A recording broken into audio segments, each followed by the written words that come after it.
Hello students, स्वागत है आपका अपने यूट्यूब चैनल पे।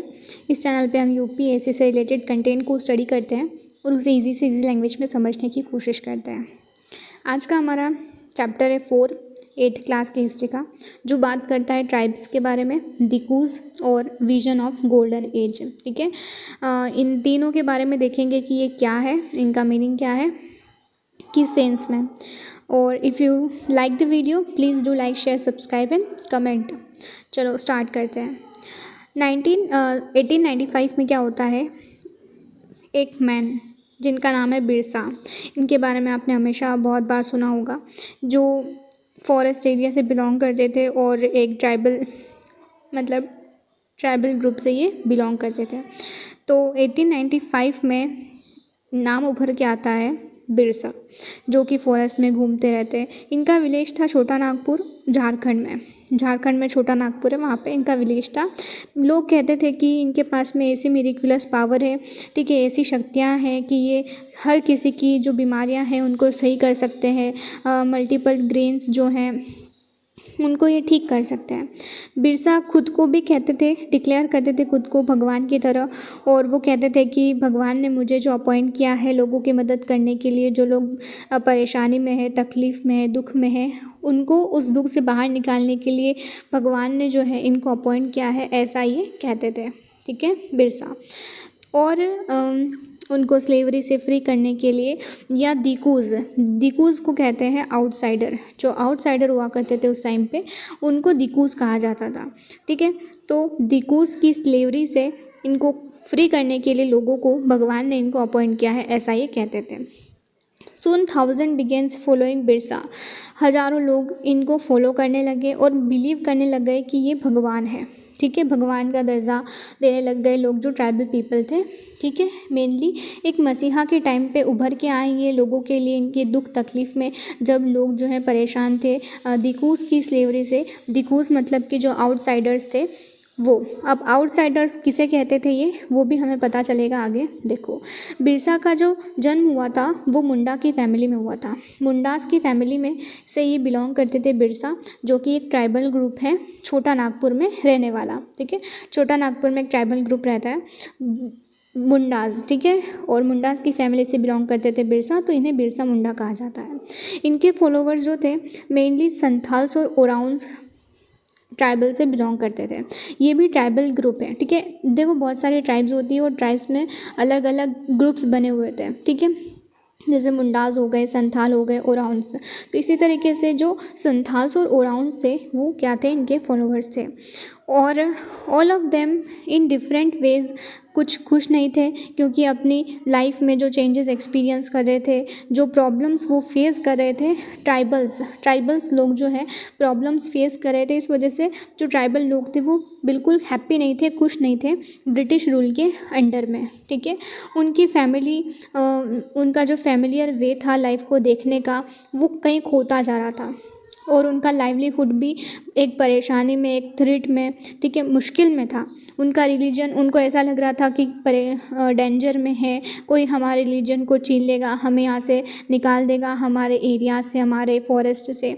तो इस तरीके की चीज़ें, इनको डर रहना हमेशा लगा रहता था ब्रिटिश रूल के अंडर में। यहाँ पे है कि what problems did Birsa set out to resolve, कौन कौन सी ऐसी प्रॉब्लम्स थी जो बिरसा चाहते थे ख़त्म करना। ठीक है, और उन्होंने की भी सही। Who were the outsider being referred to as dikus, जब हम कह रहे हैं ना कि ये दिकूज जो थे उनकी वजह से ये परेशान थे, दिकूज को हमने कहा कि ये आउटसाइडर थे। बट ये आउटसाइडर का कोई पर्टिकुलर मीनिंग भी तो होगा कि ये आउटसाइडर है कौन। ठीक है, और ये किस तरीके से इन लोगों को कंट्रोल करते थे, इनकी वजह से कैसे ये ट्राइबल लोग परेशान थे। देखो, आपने सोसाइटीज़ में लास्ट ईयर जो है, मतलब कि जो हमारी 7th की बुक थी उसमें भी हमने ट्राइबल के बारे में डिस्कस किया है। ट्राइबल ग्रुप्स वो लोग होते हैं जो जिनकी अलग आइडियोलॉजी होती है, ठीक है, सोच अलग होती है थोड़ी, और वो फॉरेस्ट में बिलोंग करते हैं, मतलब कि रहते हैं, हील्स बेस रहना पसंद करते हैं, ऐसी जगह पे जहाँ पे आम आदमी का पहुँचना मुश्किल हो, ऐसी जगह पर रहना पसंद करते हैं। फिर उनका लाइवलीहुड भी डिस्कस किया था। इस चैप्टर में भी उसी का आउटलुक है, लेकिन थोड़ा डिफरेंट है। देखो, जो सारे बिलोंग करते हैं सेम ट्राइब से, वो एक काइंडशिप बॉन्ड मतलब शेयर कर, जैसे कि मैं बोलती हूँ कि मैं एक पर्टिकुलर ग्रुप से बिलोंग करती हूँ, तो मैं उस ग्रुप में रहकर बहुत ज़्यादा फेमिलियर रहूँगी। फेमिलियर इन द सेंस कि मैं बहुत घुल मिल के रहूँगी उन लोगों से जहाँ से मैं बिलोंग करती हूँ। डेफिनेटली अगर कोई दूसरा ग्रुप है और वहाँ पे अगर मुझे भेज दिया जाता है तो मुझे थोड़ा अनकंफर्टेबल फील होगा, ठीक है। और मैं अपने ग्रुप में रहूँगी अगर, तो मुझे लगेगा कि हाँ सब अपने ही लोग हैं, ठीक है। तो इस तरीके की इनकी भी वो सिचुएशन थी कि जो ट्राइबल्स हुआ करती थी, ट्राइब्स हुआ करती थी, वो भी अपने ग्रुप में, पर्टिकुलर ग्रुप में से, जिस ग्रुप में से ही बिलोंग करते थे, वहाँ पे अपना एक काइंडशिप बॉन्ड जो है वो शेयर करते थे। और वो ऐसा चाहते थे, या ऐसा उनका मानना है कि दे डिड नॉट मीन कि वहाँ पे कोई भी सोशल और इकोनॉमिक डिफरेंसेस नहीं है ट्राइब्स के अंदर में। इसका मतलब ये नहीं है। इसमें कहा गया है कि ट्राइब्स जो हैं वो अपने ग्रुप में अपने लोगों के साथ में अच्छे से फेमिलियर रहते हैं, काइंडशिप बॉन्ड शेयर करते हैं, हर परेशानी हर मुश्किल में अपने एक दूसरे का साथ देते हैं, ठीक है। इसका मतलब ये नहीं है कि वो उनके बीच में कोई सोशल या इकोनॉमिक डिफरेंस नहीं है, ठीक है। हर किसी चीज़ में भले ही हम जो हैं कॉमन लोगों की बात करें, ठीक है, किसी भी पर्सन की बात करें, या कोई भी सोसाइटी, कोई भी ग्रुप की बात करें पर्टिकुलर, तो हर सोसाइटी में जो है डिफरेंसेस तो एग्जिस्ट करते ही थे, सोशल हो इकोनॉमिक हो कोई भी। अब how did tribal groups life, पहली बात तो ये लोग कैसे रहते थे, क्या करते थे, अपना जीवन यापन कैसे चलाते, इतना तो पता है हमें कि ये ट्राइबल ग्रुप जो है वो फॉरेस्ट में रहना पसंद करते थे, ठीक है, हिल्स वगैरह माउंटेन्स में रहना पसंद करते थे। अपना लाइवलीहुड जनरेट करने के लिए ये लोग झूम कल्टीवेशन करते थे। झूम कल्टीवेशन को शिफ्टिंग कल्टीवेशन भी कहा जाता है, और स्लेश एंड बर्न एग्रीकल्चर भी कल्टीवेशन भी कहा जाता है। अब ये होता क्या है, देखो, इस शिफ्टिंग कल्टीवेशन में समझो कि इसका नाम क्या आ रहा है, शिफ्टिंग। मतलब ये एक लैंड ढूंढेंगे, ठीक है, फॉरेस्ट में एक लैंड लिया इन्होंने, और उसके ऊपर जितने भी पेड़ पौधे थे, ट्रीज थे, उनको सबको जला दिया, ठीक है, उनको बर्न कर दिया। उनकी जो ऐश थी, मतलब इनकी जो राख बची हुई थी जला के, वो सारी इन्होंने इस लैंड पे स्प्रेड कर दी, ठीक है, उसको स्प्रेड कर दी। फिर बाद में यहाँ पे ये लोग क्या करेंगे, ग्रो करेंगे, जो भी इन्हें ग्रो करना होगा, कल्टीवेट करना होगा, वो उस सॉइल पे, उस लैंड पे कल्टीवेट करेंगे, ठीक है। कुछ सालों तक ये उस लैंड पे एग्रीकल्चर करेंगे, कल्टीवेशन करेंगे। थोड़े टाइम बाद में ये दूसरे लैंड पे मूव कर जाएंगे, उसी फॉरेस्ट का कोई दूसरा लैंड लेंगे, ठीक है, उस पर जितने भी पेड़ पौधे लगे हुए होंगे उनको फिर से जला देंगे, बर्न कर देंगे, और फिर वहाँ पे ये लोग कल्टीवेशन करना स्टार्ट कर देंगे। फिर कुछ सालों तक इस लैंड पे भी कल्टीवेशन करेंगे, फिर ये मूव कर जाएंगे तीसरे लैंड पे। तो ये क्या कर रहे हैं, अपना लैंड शिफ्ट करते जा रहे हैं, एक लैंड से दूसरे पे, दूसरे से तीसरे, तीसरे से चौथे पे जाएंगे, और इस तरीके से ये इस पे भी जितने पेड़ पौधे लग रहे हैं वो सारे कट करेंगे, उनको जलाएंगे, बर्न करेंगे, उनकी ऐश को पूरी तरीके से फैलाएंगे इस लैंड पे, और फिर इसके भी ऊपर कल्टीवेशन करेंगे। इतने समय के बाद में ये जो लैंड था, इसको कितना साल बीत गए, ठीक है, तो इसके ऊपर अब पेड़ पौधे उग गए होंगे फिर से, ठीक है, पेड़ बड़े हो गए होंगे, ट्रीज, फिर से लैंड पे आएंगे ये, और यहाँ के पेड़ पौधों को फिर से कट करेंगे, फिर से बर्न करेंगे, जलाएंगे, और एशेस को स्प्रेड करके इसके ऊपर कल्टीवेशन करने लग जाएंगे। तो इसी को शिफ्टिंग कल्टीवेशन कहा जाता है, या फिर झूम कल्टीवेशन कह दो, या स्लेश और बर्न एक कल्टीवेशन कह दो, बहुत सारे नाम है, याद रखना कि ये झूम कल्टीवेशन या शिफ्टिंग कल्टीवेशन क्या होता है, ठीक है। और एक मीनिंग आई है, मतलब एक वर्ड आया है फैलो। फैलो का मतलब वही कि कुछ समय तक उस लैंड को छोड़ दिया गया, ठीक है, और दूसरे लैंड के ऊपर वो मूव कर गए। ये लैंड जो है वो थोड़े साल तक ऐसा ही रहेगा, और उसके ऊपर अपने आप जो भी पेड़ पौधे फिर से ग्रो करने लग जाएंगे, ठीक है, वापस से जब इस पे बड़े हो जाएंगे तो वापस पे इस पे आएंगे, और इसके ऊपर कल्टीवेशन करना लग जाएंगे। लेकिन जब तक ये जो लैंड है वो ऐसे ही अनकल्टिवेटेड पड़ा हुआ है, तो इसको फैलो लैंड कहा जाता है, ठीक है, क्या कहा जाता है, फैलो लैंड कहा जाता है। साल जो है वो एक ट्री है, और महुआ जो है वो एक फ्लावर होता है, जिससे कि अल्कोहल जो है वो बनाया जाता है, उसको बनाने में यूज़ किया जाता है इस महुआ का, ठीक है।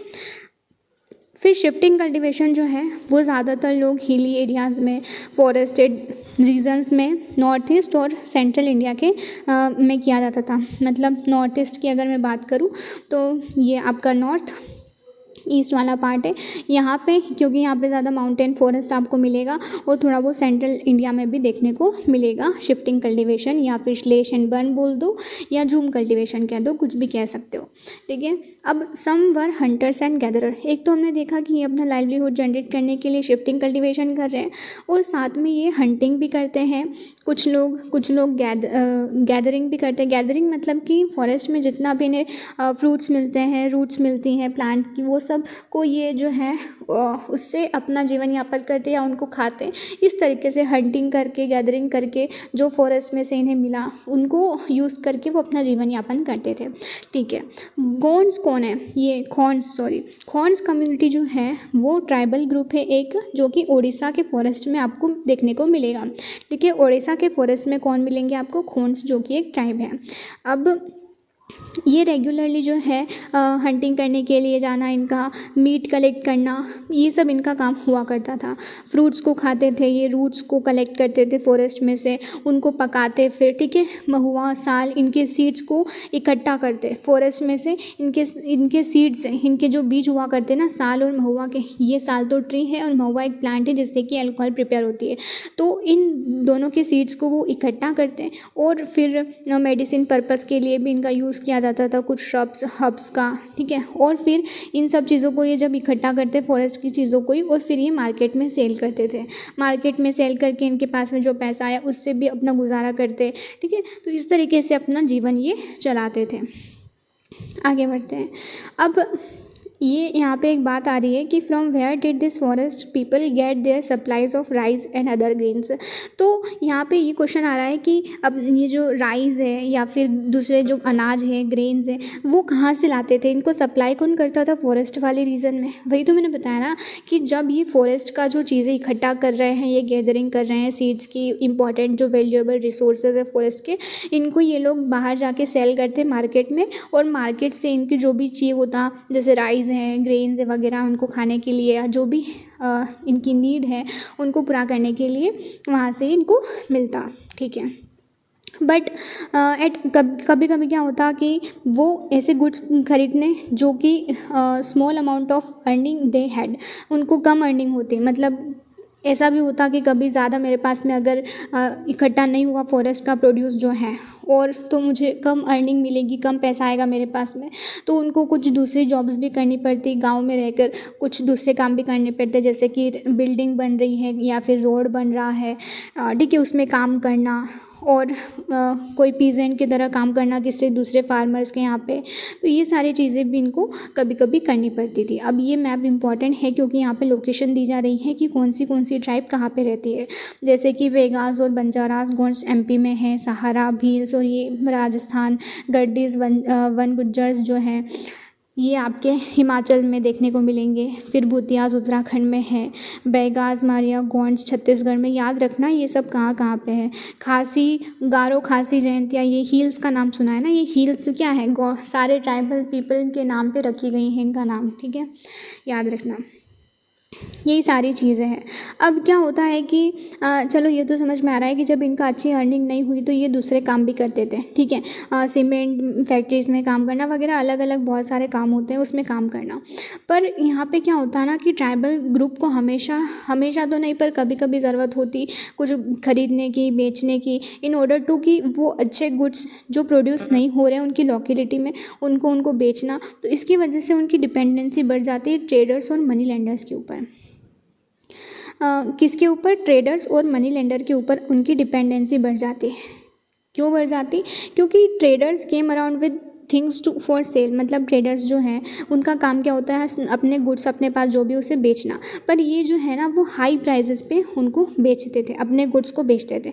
और मनी लेंडर कौन है? जो इन ट्राइबल लोगों को लोन देते थे कि आपको हमने लोन दिया है, आप जो है जो भी आपकी नीड है उनको पूरा कर सकते हो, और फिर हमें भी अपनी कोई ज़रूरत होती है तो हम भी लोन लेते ही है ना। इसी तरीके से ट्राइबल पीपल भी लोन लेते थे मनी लेंडर से, और ये मनी लेंडर जो है फिर ये भी अच्छा खासा चार्ज करता था इंटरेस्ट उनके ऊपर, और वो उसको पे नहीं कर पाते थे। ठीक है, और जहाँ से ये ट्रेडर के पास में से सामान खरीद भी रहे हैं तो वो भी बहुत ही हाई प्राइसेस में इनको बेच रहा है।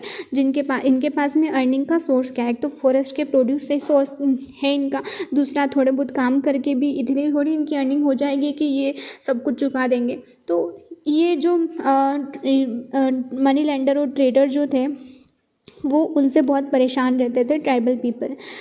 ट्राइबल के लिए जो मार्केट और कॉमर्स था ना, वो हमेशा डेब्ट और पॉवर्टी में फंसाने वाला था। डेब्ट मतलब कि मुझे कर्जे में फंसाने वाला बोल सकते हैं, उनकी गरीबी का कारण जो मेनली मार्केट और कॉमर्स को मानते थे। देयरफॉर ये देखा गया है हमेशा कि मनी लेंडर और ट्रेडर को ये आउटसाइडर की तरह देखते थे। जो हमने देखा ना कि दीकू का मेंशन आ रहा था बार बार कि आउटसाइडर से प्रोटेक्ट करना है, तो इन्हीं मनी लेंडर और ट्रेडर को ये आउटसाइडर समझते थे, ठीक है, दीकू समझते थे, क्योंकि इनके सारे दुख का कारण यही था। कुछ हर्डेड एनिमल्स देखिए, जैसे हमने देखा शिफ्टिंग कल्टीवेशन भी कर रहे हैं कुछ लोग जो हैं वो हंटिंग कर रहे हैं, गैदरिंग कर रहे हैं, और कुछ लोग हर्डिंग और रेयरिंग भी करते थे। जैसे कि अपने जो एनिमल्स है उनको चराना, उनको अलग अलग लैंड पे ले जाना, उनके साथ में ट्रैवल करना, एक जगह से दूसरी जगह घूमते रहना। पैस्चरिस्ट भी बोला जाता था इन्हें। पैस्चरिस्ट जो है ना, वही लोग होते हैं जो अपने एनिमल के साथ में ट्रैवल करते हैं एक जगह से दूसरी जगह, और उनके एनिमल से जो उन्हें मिलता है, मिल्क मिलता है, उनको भी सेल करना या उससे अपना जीवन यापन करना, ऐसा है। जब ग्रास जो है वो एक जगह पे ख़त्म हो जाती तो ये दूसरे जगह पे मूव कर जाते, क्योंकि एनिमल को क्या चाहिए होती है, ग्रास चाहिए होती है ऑब्वियसली। तो इसी तरह से ये अपना जो है परिवर्तन करते रहते प्लेस को। और कुछ ट्राइबल्स के नाम दिए गए हैं यहाँ पे, जैसे वन गुज्जर्स जो कि आपको पंजाब हिल्स में मिलेंगे, लबड्डीज़ जो कि आपको आंध्र प्रदेश में मिलेंगे, ठीक है, गड्डीज़ और कुल्लू में मिलेंगे, शेफर्ड्स बकरवाल जो है कश्मीर में मिलेंगे। तो इनके नाम याद रखना कि कौन सी ट्राइब कहाँ पे पाई जाती है। अब ये तो इसमें कुछ इंपॉर्टेंट दिया नहीं गया है, आगे बढ़ते हैं। देखो, सम टुक टू सेटल कल्टीवेशन। कुछ लोग, अभी हमने देखा कि शिफ्टिंग एग्री कल्टीवेशन का देखा कि एक जगह पे लैंड पे कल्टीवेशन किया कुछ साल, फिर दूसरे लैंड पे मूव कर गए, फिर तीसरे लैंड पे मूव कर गए, इस तरीके से अपना लैंड बदलते ही रहता है। लेकिन कुछ लोग सेटल कल्टीवेशन भी करते थे, जैसे कि आज के टाइम पे लोग करते हैं। एक जगह पे रहते हैं, वहीं रहते हैं, वहीं पे अपना एक कल्टीवेशन करते हैं, उसी लैंड पे करते हैं, ठीक है। तो जैसे कि even before the 19th century में बहुत सारे जो थे ट्राइबल ग्रुप के अंदर ही वो क्या करने लग गए, सेटल होने लग गए, एक जगह पे अपना घर बसाने लग गए। अब जगह जगह घूमना उन्होंने बंद कर चुके थे वो, मतलब कुछ लोगों की बात हो रही है, सबकी बात नहीं हो रही है, ठीक है। तो इस तरीके से उन्होंने, कुछ लोगों ने सेटल कल्टीवेशन भी करना स्टार्ट किया। अब बेवर जो है ना, वो भी एक शिफ्टिंग कल्टीवेशन का ही नाम है, स्लेश एंड बर्न कल्टीवेशन का ही नाम है, झूम कल्टीवेशन का ही नाम है, तुम उसे कुछ भी कह सकते हो। लेकिन इस शिफ्टिंग कल्टीवेशन को मध्य प्रदेश में बेवर कहा जाता है, इतना याद रखना। फिर उन्होंने प्लग का और यूज़ करना स्टार्ट कर दिया। फिर अब इनको लैंड के ऊपर राइट भी मिलने लग गए कि आज ये ज़मीन आपकी है, आप यहाँ पे रह सकते हो। जैसे कि मुंडास, छोटा नागपुर के जो मुंडास हुआ करते थे, ट्राइबल है ये, तो इनकी लैंड बिलोंग करता था इनकी क्लेन से। पूरा जो भी एरिया इलाका था वो इन्होंने डिक्लेयर कर दिया था कि ये हमारा इलाका है, हमारा लैंड है।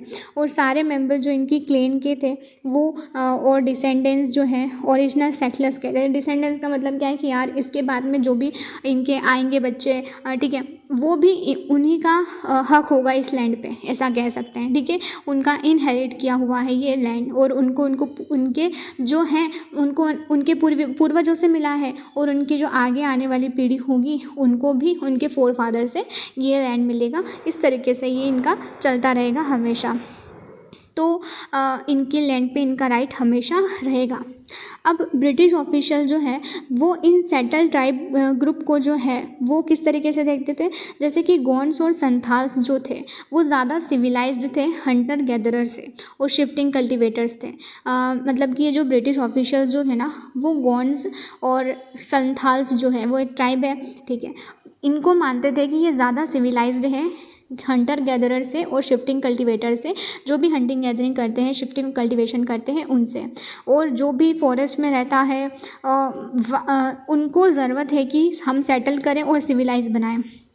ब्रिटिशर्स की कोशिश हमेशा से यही कि जो भी ऐसे इधर उधर घूम रहा है, ठीक है, जो शिफ्टिंग कल्टीवेशन कर रहा है या जो हंटिंग गैदरिंग कर रहा है, ठीक है, हर्डिंग कर रहा है, एक जगह से दूसरी जगह पैस्चुरलिस्ट है, उनकी कोशिश रहती थी कि हम इनको सेटल करें एक जगह कहीं पे और फिर सिविलाइज बनाएं।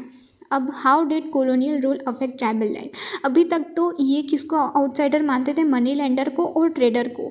अब क्या होगा कि ब्रिटिशर्स भी इनकी लाइफ में एंटर करेंगे तो ये भी एक इनके दुश्मन बन जाएंगे। देखो what happen to tribal chiefs के साथ में क्या हुआ कि ब्रिटिश के आने से पहले बहुत सारे ट्राइबल चीफ जो है वो बहुत इंपॉर्टेंट लोग हुआ करते थे, अपनी फ्रीडम अच्छे से एंजॉय करते थे, अपना जो कस्टम है, अपना ट्रेडिशन जो है वो बहुत अच्छे से प्रिजर्व करते थे, एक तरीके से एक राजा की तरह जीवन जीते थे अपने ही फॉरेस्ट में, अपने एरियाज़ में। बट ब्रिटिश रूल के अंडर में जो है इनकी सारी पावर और फंक्शंस जो है ना वो बदल जाते हैं और इनसे अपना लैंड छीन लिया जाता है। इनको वो कहा जाता है कि आप बाहर जाके रहिए फॉरेस्ट से। फिर बाद में गवर्नमेंट ट्राई करती है कि फ़ॉरेस्ट को रिज़र्व भी करा जाए, फॉरेस्ट के कुछ एरिया को रिज़र्व कर लेती है। तो इस तरीके की चीज़ें इनकी लाइफ में एंटर कर गए ब्रिटिशर्स, ठीक है। तो इन्होंने ये इनके लिए प्रॉब्लम खड़ी हो गई। उन्होंने बहुत सारा अपना एडमिनिस्ट्रेटिव पावर खो दिया, ठीक है। उनको कहा गया कि ब्रिटिशर्स के द्वारा फोर्स किया गया उन्हें यहाँ ये जगह खाली करने के लिए, ठीक है। ये सारी चीज़ें उनके साथ में हुई। उनके ट्रेडिशनल फंक्शंस भी वो फुलफ़िल नहीं कर पा रहे थे, ठीक है। उनके जो भी फेस्टिवल्स हुआ करते थे वो भी वो सही से नहीं कर पा रहे थे। ये प्रॉब्लम्स होने लगी। अब what happen to shifting cultivation के साथ में क्या हुआ, देखो ब्रिटिशर जो थे ना वो अनकंफर्टेबल थे उन लोगों के लिए, उन लोगों से जो एक जगह से दूसरी जगह घूमते रहते हैं, जिनका कोई घर फिक्स नहीं है कि हम इस घर पे रहते हैं, वो तो हमेशा इधर से उधर घूमते रहते हैं। तो इनको ये पसंद नहीं आता ब्रिटिशर्स को। ये चाहते थे कि हम ट्राइबल जो है वो एक जगह कहीं पे इकट्ठा हो जाए, तो वहाँ से ये कल्टीवेशन करें, एग्रीकल्चर करेंगे तो हमें रेवेन्यू भी मिलता रहेगा। देखो मेन फोकस रेवेन्यू पे ही है, ब्रिटिशर्स का हमेशा रहा है। उनका मानना था कि ये क्या है, एक जगह से दूसरी जगह घूमते रहते हैं, हमें पता भी नहीं चलता, हम इससे रेवेन्यू भी जनरेट नहीं कर पाते। अगर हम इनको सिविलाइज बना दें, एक जगह सेटल कर दें, तो क्या होगा कि एक जगह रहेंगे और हमको इनसे रेवेन्यू भी मिलेगा, ठीक है, हमारा फ़ायदा होगा। तो एक इनकी ये भी सोच थी। दूसरा क्या है कि हाँ ये बताया मैंने। और settle peasant were easier to control administer. अगर ये एक जगह सेटल हो जाएंगे तो इनको कंट्रोल करना, इनको एडमिनिस्टर करना, ठीक है, इनको हमारी बातें मनवाना आसान हो जाएगा, ठीक है। ये चाहते थे हमेशा, इनसे रेगुलर रेवेन्यू मिलता रहेगा स्टेट को और अपना काम चलता रहेगा, ठीक है। अब ब्रिटिशर्स क्या है कि effort to settle jhum cultivators was not successful. ये कोशिश कर रहे थे कि हम क्या करें, इनको धमकाएं, इनको डराएं, इनको कहें कि आप एक लैंड, अपना ज़मीन दे दी जाती है आपको इतना और आप उसके ऊपर रहिए और वहीं पे कल्टीवेशन करिए, सब अपना जीवन यापन करिए, एक ही जगह पे रहकर घूमिए मत। बट जो है लोगों को पसंद नहीं आई वो बात, मतलब जो अपने ट्राइबल्स लोग थे। एक बात से सही भी है कि आपको कोई अपने घर से निकाल दे और कहे कि आप दूसरी जगह, हम दूसरा लैंड दे रहे हैं, घर दे रहे हैं, वहाँ पर रहने लग जाओ, तो अपन को भी अच्छा नहीं लगेगा। वही चीज़ इनके साथ में भी हुई। अब इनका ये जो मूवमेंट था या बोल सकते हैं एफर्ट था, वो सक्सेसफुल हुआ नहीं। सेटल प्लग कल्टीवेशन जो है वो इतना इजी नहीं था कि एक तो इनको जो लैंड दिया गया वहाँ पे या तो पानी की कमी है, तो कल्टीवेशन होगा कैसे, ठीक है। ये फॉरेस्ट इलाके में अपना कल्टीवेशन करते थे, ऑब्वियसली फॉरेस्ट में वाटर अवेलेबल होगा, रिवर कहीं से आई रहेगी, हिल्स में करते थे तो मान सकते हैं। लेकिन जो एरिया सूखा है बिल्कुल, ठीक है, पानी अवेलेबल नहीं है इजीली, ठीक है, तो उसके ऊपर ये कैसे कल्टीवेशन करेंगे, ठीक है। और ऊपर से वो लैंड इतना छोटा है कि उस पर कैसे ये लोग कल्टीवेशन करेंगे, ये सारी प्रॉब्लम्स इनके सामने आई। तो इन्होंने मना कर दिया ऑब्वियसली कि आप हमें हमारा घर छोड़ के दूसरा घर दे रहे हो, उसमें भी कुछ फैसिलिटी नहीं है, इससे अच्छा तो हम हमारे पुराने घर में रहते। यही बात हो रही है इनके साथ में भी, ट्राइबल्स के साथ में भी। चलो आगे बढ़ते हैं। अब forest law and there impact. अब ये तो चलो ठीक था कि ये इनको फोर्स कर रहे हैं अलग अलग चीज़ें करने के लिए। अब ये कुछ पॉलिसीज़ या लॉज लेके आते हैं, जैसे कि जो ट्राइबल्स ग्रुप की लाइफ थी ना वो डायरेक्टली कनेक्ट थी फॉरेस्ट से, तो हमें पता चल चुका है अभी तक। और ब्रिटिश ट्राई कर रहे थे कि इनको कैसे ना कैसे करके यहाँ से हटाया जाए, इनको सेटलमेंट दिया जाए, ठीक है, और ये हमारी बात माने। और इन्होंने डिक्लेयर कर दिया फॉरेस्ट को स्टेट प्रॉपर्टी, मतलब फॉरेस्ट का कुछ एरिया जो है या कुछ फॉरेस्ट को इन्होंने रिजर्व डिक्लेयर कर दिया। अब वहाँ से कोई भी जो है कुछ भी कलेक्ट नहीं कर सकता, हंटर गैदर कुछ नहीं कर सकता, शिफ्टिंग कल्टीवेशन नहीं कर सकता, या तो उस फॉरेस्ट को जाना पड़ेगा आपको छोड़ के।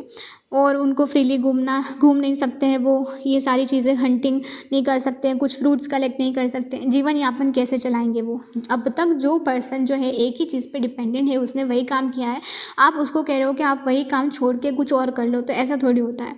यही सारी चीज़ें यहाँ पे भी हो रही थी। बट एक बार ब्रिटिश जो है वो स्टॉप भी कर देते हैं ट्राइबल पीपल को फॉरेस्ट के अंदर रहने से, तो उनको प्रॉब्लम फेस करनी पड़ती है। ये सारी चीज़ें जो हैं वो हो रही थी। अब स्लीपर क्या होता है, देखो स्लीपर एक हॉरिजॉन्टल प्लैंक होता है वुड का। यार इसका तो तुम्हें पता ही होना चाहिए, बच्चे को पता होता है। ठीक है, आगे बढ़ते हैं। Many tribal group reacted against colonial forest laws. अब ये सारे जितने भी इनके ऊपर फोर्स लगा रहे हैं ब्रिटिशर्स, कोशिश करें इनको हटाने की, और एक तरह से हटा ही दिया है बोल दो। तो इसी वजह से ट्राइबल ग्रुप जो है वो गुस्से में आ जाता है और इनके अगेंस्ट में रिएक्ट तो होगा ही सही। इस वजह से फिर रिवोल्ट होने लगते हैं। सोनग्राम संग्राम का रिवोल्ट होता है असम में 1906 में। फिर फॉरेस्ट सत्याग्रह होता है 1930 में सेंट्रल प्रोविंस में। और भी आपको रिवोल्ट देखने को मिलेंगे। प्रॉब्लम क्या है ट्रेड के साथ में। ड्यूरिंग 19th सेंचुरी में ट्राइबल ग्रुप जो था ना, उसने देखा कि ट्रेडर और मनी लेंडर जो है वो फॉरेस्ट में आ रहे हैं। ठीक है, वो फॉरेस्ट के प्रोड्यूस को ख़रीदना चाह रहे हैं और कैश लोन तुमको वो क्या कर रहे हैं, ऑफ़र कर रहे हैं, लालच दे रहे हैं बोल सकते हैं। और उनसे कह रहे हैं कि आप वर्क फॉर वेजेस, कि आपको दिया जाएगा अच्छा खासा पैसा, आप हमारे लिए काम करिए, आप हमको फॉरेस्ट में से जो भी इंपॉर्टेंट वैल्यूएबल रिसोर्सेज है वो ला के दीजिए। और इस वजह से ट्राइबल ग्रुप जो है कुछ जो है वो समझते हैं consequence of what was happening.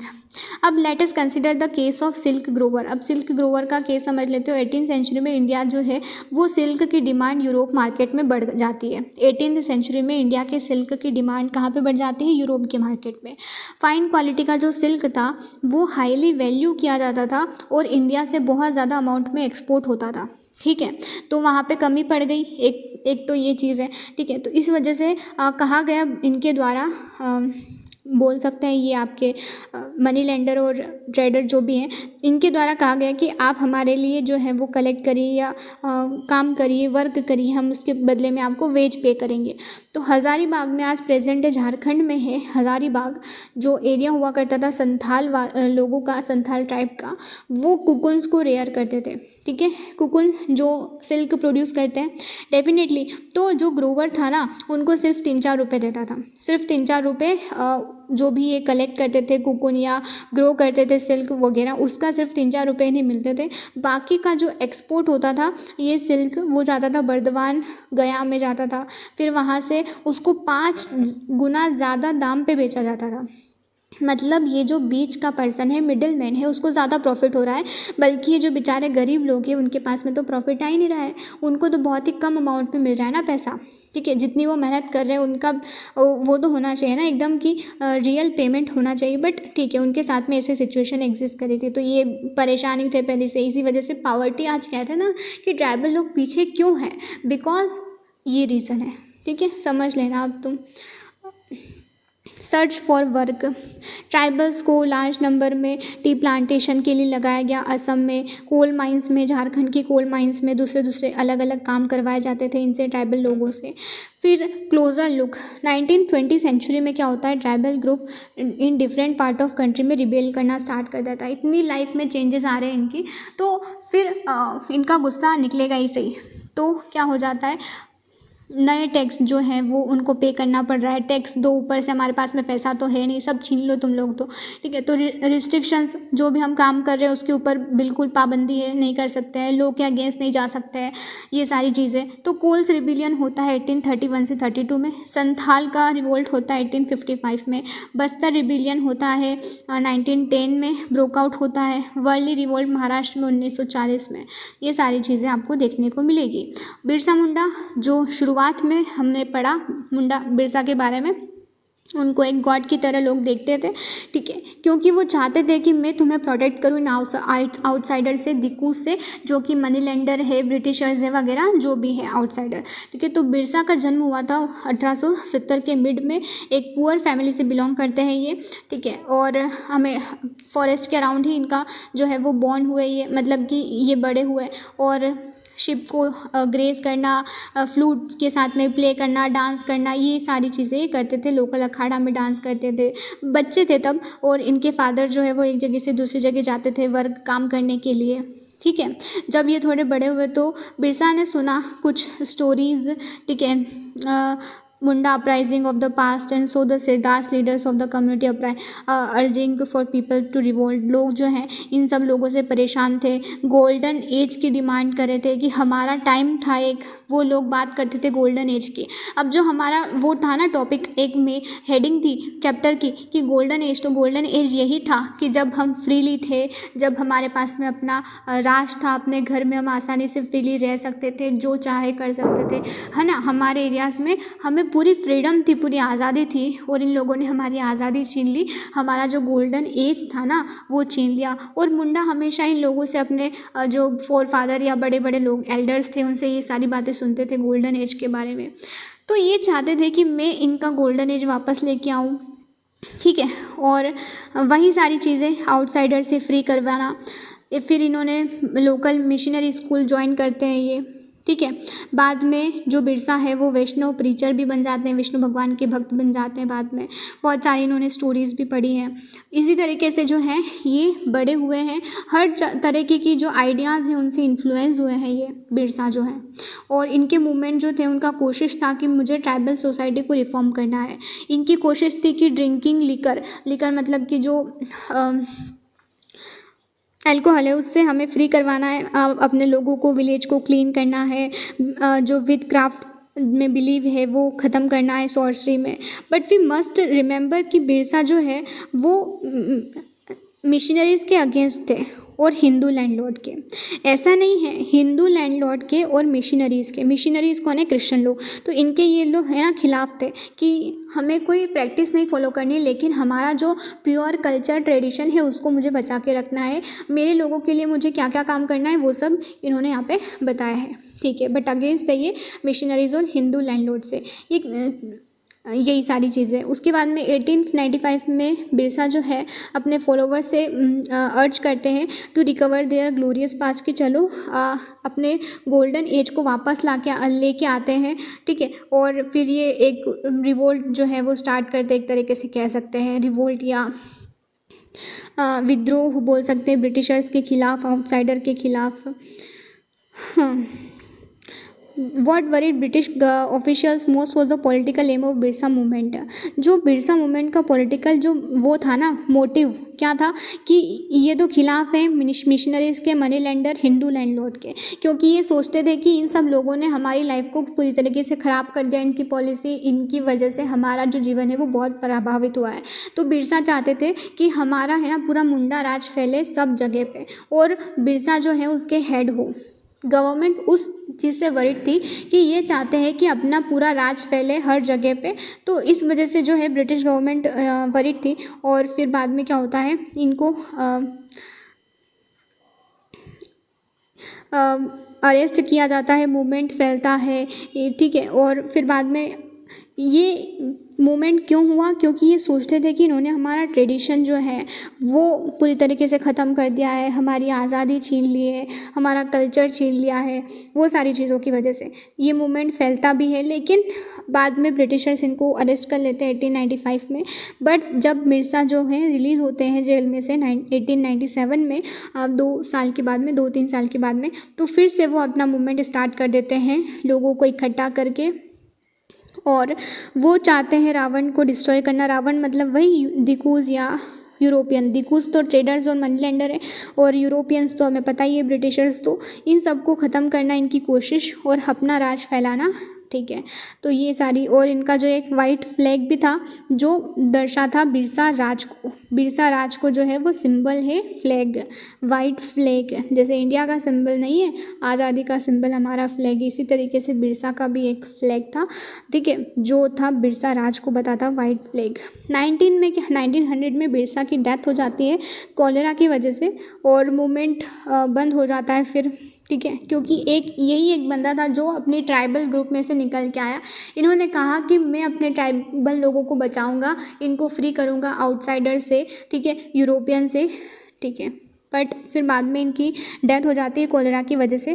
But असली बात किसी को नहीं पता है। Movement was significant in at least 2 ways. 2 तरीके से ये मूवमेंट जो है ना वो सही हुआ, मतलब कि बोल सकते हैं कि इसका कुछ लाभ हुआ, सक्सेसफुल हुआ कह सकते हैं। कि इसने कॉलोनियल गवर्नमेंट को फोर्स किया कि आप जो इंट्रोड्यूस कर रहे हो ना लॉज, वापस लेने के लिए। और सेकंड वो था कि इट शो वंस अगेन कि ट्राइबल पीपल जो है उनके पास में कैपेसिटी है कि वो खुद को प्रोटेक्ट कर सकते हैं। इनजस्टिस के खिलाफ आप हमारे साथ में जो भी अन्याय करेंगे हम सहते नहीं रहेंगे, हमारे पास में हम भी जो हैं वो आपके खिलाफ आवाज़ उठा सकते हैं अगर हमारे साथ में ऐसा हुआ। तो ये 2 लेसन जो हैं ब्रिटिशर्स को सीखने चाहिए थे। अब चलो ये चैप्टर ख़त्म हो चुका है। Thank you and have a nice day और please do like share and subscribe the video.